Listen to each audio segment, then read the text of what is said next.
वो जो property dealer है, अगर आप उसके साथ काम करें तो वो बेचारा 1% पे वो काम कर रहा होगा। अब जो अच्छा बंदा होगा वो आपको जितना फायदा पहुंचाएगा, आपकी सोच है, और वो 1% 2% अपने के लिए वो काम करता है। चंद 2-4 बड़े ग्रुप हैं जो बहुत महंगा तालीम बेच रहे हैं और खूब लूट मार रहे हैं।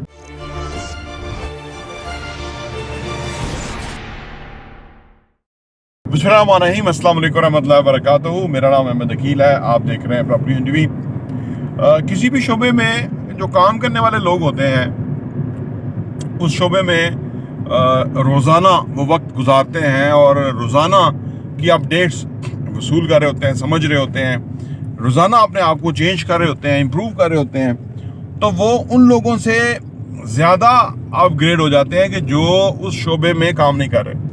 प्रॉपर्टी डीलर्स क्योंकि रियल एस्टेट के काम से वाबस्ता होते हैं और हर तरह का उतार चढ़ाव देख रहे होते हैं, इसलिए वो आपको मशवरा देना शुरू हो जाते हैं, वो आपको बताना शुरू हो जाते हैं, गाइड करना शुरू होते हैं। आप अपने फील्ड में कुछ भी हो, लेकिन आप ग्राउंड रियलिटीज को नहीं समझ रहे होते।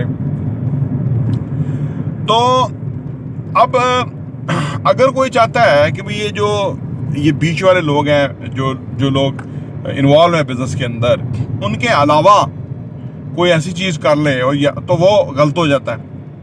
फिर वो गलत, जैसे फर्ज करें आम तौर पे मैंने देखा है, बहुत लड़कपन का मुझे वाकया याद आता है कि जहाँ हम रहते थे वहाँ पे एक डॉक्टर था।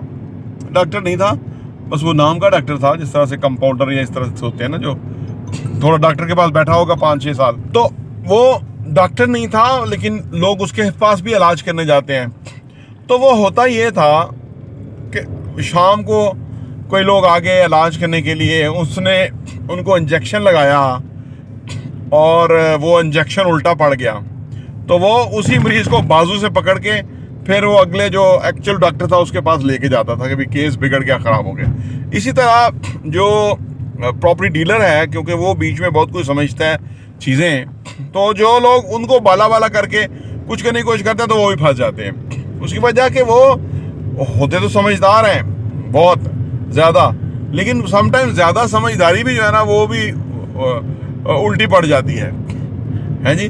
तो जो ये एक है ना, और वो जो प्रॉपर्टी डीलर है, अगर आप उसके साथ काम करें तो वो बेचारा 1% पे वो काम कर रहा होगा कि भाई मेरा 1% होगा, जो कि उसका जायज़ और लीगल हक है, ठीक है ना।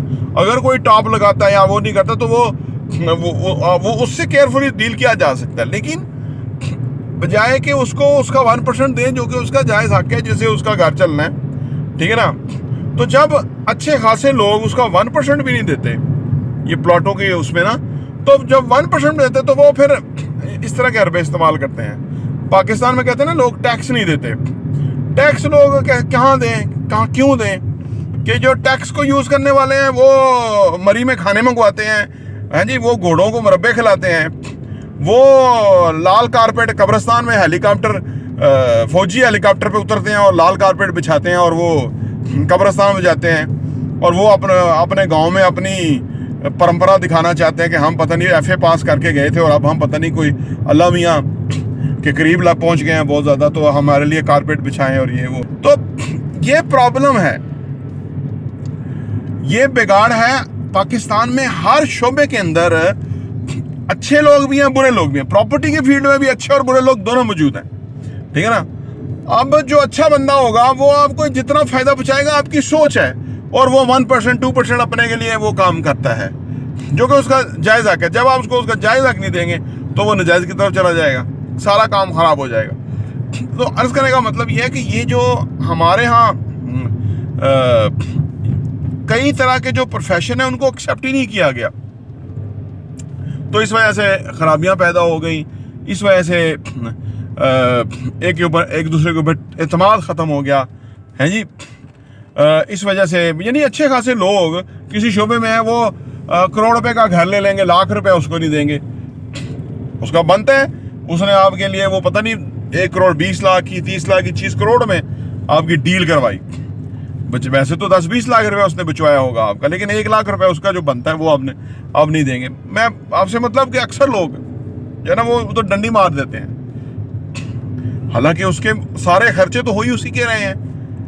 वो आपको चीज़ें दिखा रहा है, वो आपको वो कर रहा है, तो उसके खर्चे तो हो रहे हैं। आपने चीज़ ली नहीं ली, वो उसके खर्चे हैं अपनी जगह। तो ये एक मसला है जो कि एक्सेप्ट ना करने का। दुनिया में, तरक्की याफ्ता दुनिया में प्लम्बर जो है, इलेक्ट्रिशियन जो है, उसकी एक रिस्पेक्ट भी है और उसको पैसा भी मिलता है और उसकी एक बेहतरीन कैरियर और ज़िंदगी भी है। इसीलिए वो माशरा हमसे आगे निकल गया, क्योंकि उसने लोगों को उसका जायज़ और लीगल हक दिया और उसके तहत वो भी बखुशी आगे बढ़ रहे हैं। हर कोई एक दूसरे को जो है ना वो कंट्रीब्यूट कर रहा है, तो सोसाइटी माशरा इससे आगे बढ़ जाता है। तो ये हमारे यहाँ ये मसला है जो कि आपको नज़र आता होगा काफ़ी जगहों के ऊपर, कि जो कि जायज़ हक है उसका वो नहीं दिया जाता, और नजायज़ को फिर वो एक्सेप्ट कर लेते हैं। वो फिर असल में हम तो रियल एस्टेट के बिजनेस से वाबस्ता होने के नाते हम तो चाहते हैं कि हर जो शोबा है उसकी जो क्रेडिबिलिटी है वो कायम रहे, तो ही ज़िंदगी का मज़ा है, तो ही इंसानियत है, तो ही मुसलमानियत है। अगर वो शोबा बदनाम हो जाए तो फिर उसमें वो जो उसको बदनाम करने वाले लोग हैं, सज़ा उसको तो मिलनी चाहिए, लेकिन उसकी सज़ा सबको नहीं मिलनी चाहिए। ये भी एक बहुत बड़ा नाइंसाफ़ी है। तो ये एक बड़ा बिगाड़ है माशरे का। अगर आप किसी भी लेवल से देखें, एजुकेशनिस्ट की बात कीजिए, जो ये तालीम बेचने वाले हैं, चंद 2-4 बड़े ग्रुप हैं जो बहुत महंगा तालीम बेच रहे हैं और खूब लूट मार रहे हैं। अक्सर लोग तो बेचारे इसमें आप समझते सोशल वर्कर की तरह काम कर रहे हैं। वो उनके बहुत बड़े प्रॉफिट्स नहीं हैं, उनके बहुत बड़े मुनाफे नहीं हैं। आम आदमी समझता है नहीं, ये स्कूलों वाले तो लूट के ले गए, स्कूलों वाले तो ये प्रॉब्लम, स्कूलों ने ये प्रॉब्लम। उनको ये नहीं पता कि उन बेचारों ने 2000-4000 बच्चे को पढ़ा रहे हैं। गवर्नमेंट का काम था पढ़ाना, और वो अपना पैसा लगा के तो वो लोगों को खिदमत कर रहे हैं। तो ये बड़ा आसान है कि किसी शोबे के बारे में ये कह देना और गधा घोड़ा एक कर देना। जो लोग कहते हैं ना कि जी पाकिस्तान में सारे चोर हैं, वो कुत्ते का बच्चा बहुत बड़ा चोर खुद है जो ये कहता है। उसकी वजह ये है कि उसने ये प्रमोट किया है, हर बंदा ही चोर है। हर बंदा नहीं चोर, ये कोई 5-10% चोर है कि जो बाकियों को भी साहब को जो है ना वो चोर बनाने के चक्कर में है। तो ये है प्रॉब्लम बिराए तौर पे कि जो पाकिस्तान में है, और हर शोबे के हवाले से बेएतमादी है। हर बंदा जो है वो अपना इंटरेस्ट वॉच करता है, दूसरे की उसको परवाह नहीं है, दूसरे का वो रिस्पॉन्सिबल नहीं है। तो ये बदकिस्मती है जो हमारे यहाँ जारी है, और ये ही बिगाड़ जो है वो माशरों को तबाह करता है, मुल्कों को तबाह करता है, कौमों को ज़िल्लो ख्वार और रुस्वा करता है, कि जहाँ पे फिर वो लोग जो अच्छे खासे लोग सही डायरेक्शन में चलना चाहते हैं, माशरा उनको टैक्स चोरी करने पे लगाता है।